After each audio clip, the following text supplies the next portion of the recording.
The rain didn't fall that night. It attacked the city, slamming against concrete and glass like the sky itself had lost patience. People ran for shelter, cars splashed through flooded streets, and in the middle of it all, one man knelt on cold asphalt, holding the trembling hand of a pregnant woman who looked seconds away from collapse. That single moment of human decency would cost him his job, shake his world to its core, and unknowingly set in motion a reckoning that would change every life in that building forever. If you believe kindness still matters in a world that often punishes it, take a second right now to like this video, share it with someone who needs hope, comment your thoughts, and subscribe to the channel. Stories like this survive because people like you believe in second chances. Ethan Cole had never imagined his life would narrow down to a single choice made on a rain-soaked sidewalk. He was 34, a single father to an 8-year-old daughter named Lily, and an accounts clerk at a mid-sized construction firm downtown. His days were predictable to the point of exhaustion. Early mornings packing lunches, rushed school drop-offs, long hours staring at spreadsheets, and late nights helping with homework at a kitchen table that still had one empty chair he tried not to look at too long. His wife had passed 3 years earlier after a sudden illness, and since then, responsibility clung to him like a second skin. He couldn't afford mistakes. He couldn't afford risks. He especially couldn't afford to lose his job. That evening, Ethan had stayed late, finishing reports his supervisor insisted were urgent. By the time he stepped outside, the storm had already swallowed the city. He pulled his jacket tighter and headed toward the bus stop, mind racing with grocery lists, and whether Lily's cough that morning meant another doctor visit. That's when he saw her.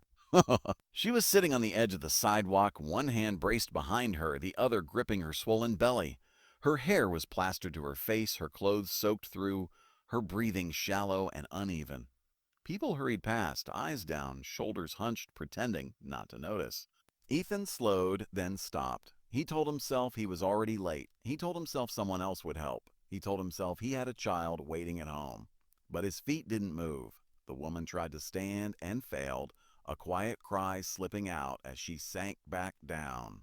That sound cut through Ethan like a blade. He knelt without thinking, rain soaking through his pants, and asked if she was okay. Her eyes met his, wide, terrified, and painfully alone.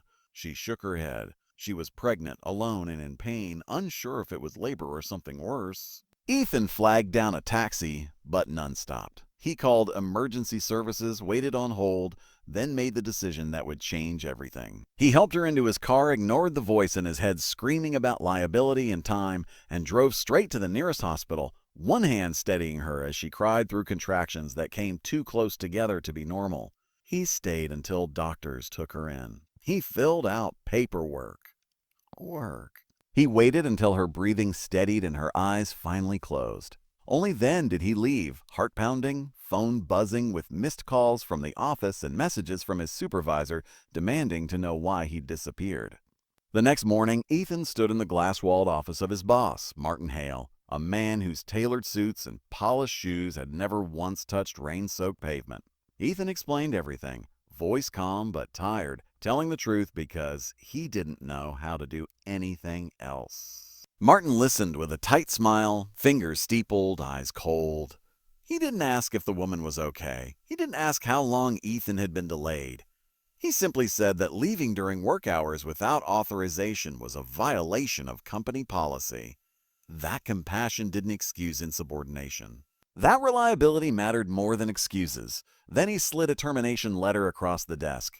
Ethan didn't argue. He felt something hollow open in his chest, a familiar ache of loss he thought he'd already survived once. He gathered his things in silence, ignoring sympathetic glances from coworkers too afraid to speak up. By noon, he was unemployed, walking out into the same city that had watched him kneel in the rain and had kept walking. Telling Lily was the hardest part. She listened quietly, legs swinging from her chair, then asked if he'd done the right thing. Ethan swallowed and said yes, because some answers had to stay true no matter the cost. That night, after she fell asleep, he sat alone in the dark staring at overdue bills and wondering how long goodness could feed a child. Days passed heavy and slow. Ethan applied everywhere, swallowed his pride, and smiled through rejection emails that praised his experience but offered nothing more. He rationed groceries, skipped meals, and lay awake at night listening to Lily breathe, promising himself she would never feel unsafe, even if he had no idea how to keep that promise. Then, 1 week later, something unexpected happened. On a bright morning that felt almost cruel in its normalcy, the office elevator doors opened, and a woman stepped out who didn't look like she belonged to anyone's assumptions. She wore a tailored coat over a soft blouse, her posture confident despite the unmistakable curve of her pregnancy. Her hair was neatly pulled back, her face composed but serious. She walked past reception without hesitation, her name already known to the security team who scrambled to follow her lead. She was the woman from the rain. Her name was Claire Bennett, and she wasn't just another visitor.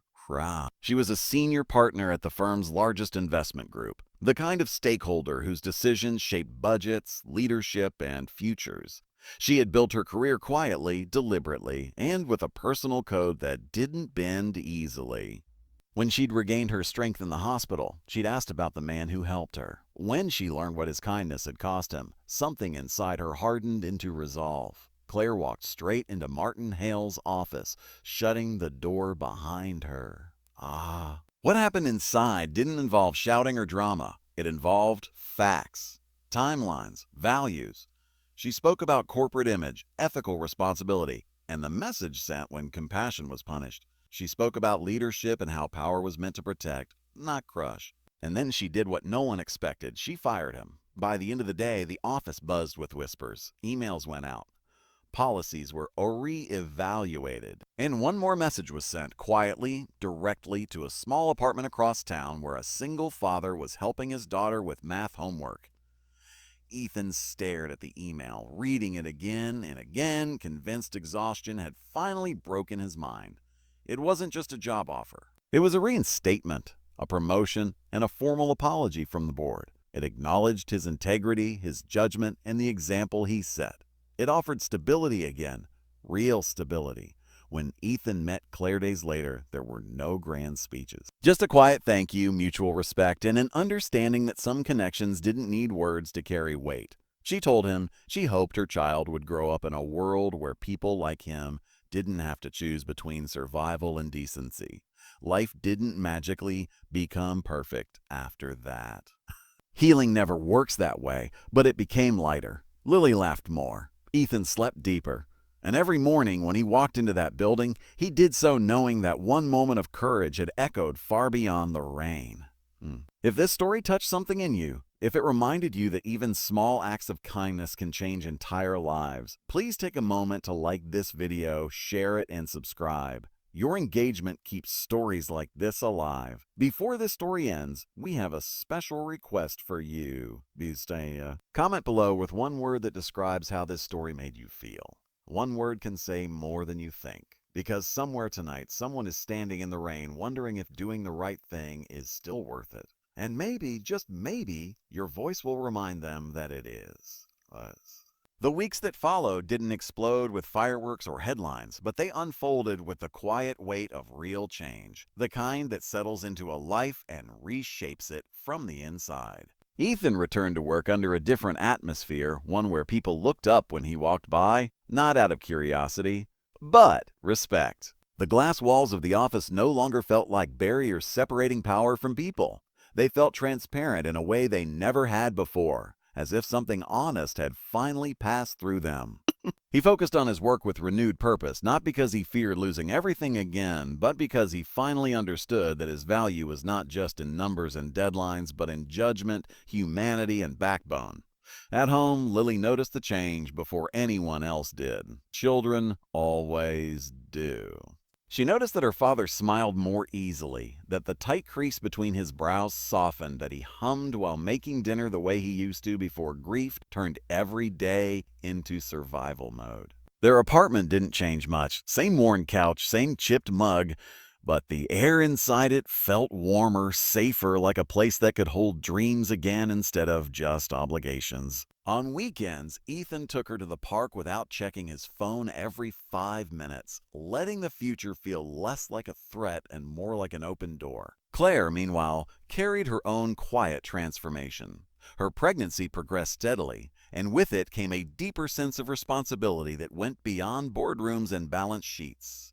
She had spent years proving she belonged in spaces that were never built with her in mind, but the night in the rain had stripped all that away. In that moment, she hadn't been a partner or an executive. She had been a vulnerable human being, terrified and alone. Boop. Ethan's decision to stop, to kneel on wet pavement, and offer help without calculation had redefined her understanding of leadership. It reminded her that power meant nothing if it wasn't used to protect people when systems failed them. She pushed for changes within the company, not loudly, not dramatically, but persistently. New policies emphasized discretion, empathy, and real-world judgment over rigid rule following. Managers were trained to assess context, not just compliance. The message was clear. The company would no longer punish decency, it would reward it. And while not everyone embraced the shift easily, the culture began to bend slowly but unmistakably toward something better. Ethan never became a symbol by choice, but he became one nonetheless. New employees heard his story in hushed tones during onboarding. Some looked at him with awe, others with quiet gratitude, as if his existence alone reassured them that doing the right thing wouldn't always end in ruin. He didn't let it go to his head. He remembered too clearly the nights of fear, the weight of uncertainty, the way kindness had almost cost him everything. That memory kept him grounded, compassionate, and vigilant. One evening, months later, as autumn light filtered through the city and painted the streets gold, Ethan walked past the same spot where it had all begun. The sidewalk was dry now, the air crisp, the city calmer. He slowed without realizing it, his steps guided by memory. He thought about how close he'd come to walking past that night, about how easy it would have been to tell himself it wasn't his problem. The realization still made his chest tighten. Life didn't always announce the moments that would define it. Sometimes they arrived disguised as inconvenience. At home, Lily worked on a school project about heroes, cutting pictures from magazines and gluing them onto poster board. Ethan watched from the doorway as she carefully labeled her work, her brow furrowed in concentration. When she finished, she looked up at him with a smile that carried no doubt, no fear. On the board were not superheroes or celebrities, but everyday people, teachers, nurses, firefighters, and one picture of a man helping someone up. She didn't need to explain. Ethan understood. He felt tears sting his eyes, not from sadness, but from the overwhelming, humbling realization that his choices were shaping someone else's idea of the world. Claire gave birth on a quiet morning surrounded by soft light and steady hand. As she held her child for the first time, she thought about the night rain blurred her vision and fear stole her breath. She thought about the stranger who hadn't asked who she was or what she could offer in return. She promised herself that her child would grow up knowing that true strength wasn't dominance or status, but the courage to act when no one was watching. Time moved forward as it always does. Challenges still came. Bills still arrived. The world didn't suddenly become fair or gentle, but something fundamental had shifted. Ethan no longer felt alone in his principles. Claire no longer felt isolated in her power. And Lily grew up in a household where kindness wasn't a lesson taught. It was a life lived. Years later, the story would resurface now and then, retold in fragments, stripped of drama but heavy with truth. A reminder that systems can be corrected, that authority can be challenged, that a single decision made in the rain can ripple outward, touching lives that will never know its origin.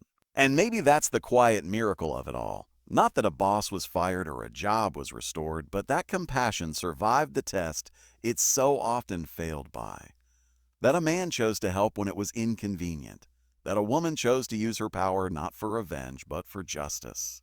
And that a child grew up believing the world could still be kind because she saw proof of it every day at home. If this continuation of the story moved you, if it stayed with you longer than you expected, take a moment to engage with this video. Like it, share it, and let others feel what you felt. And before you go, leave a comment about the moment that touched you the most. Sometimes sharing a feeling is how we remind each other that humanity still matters.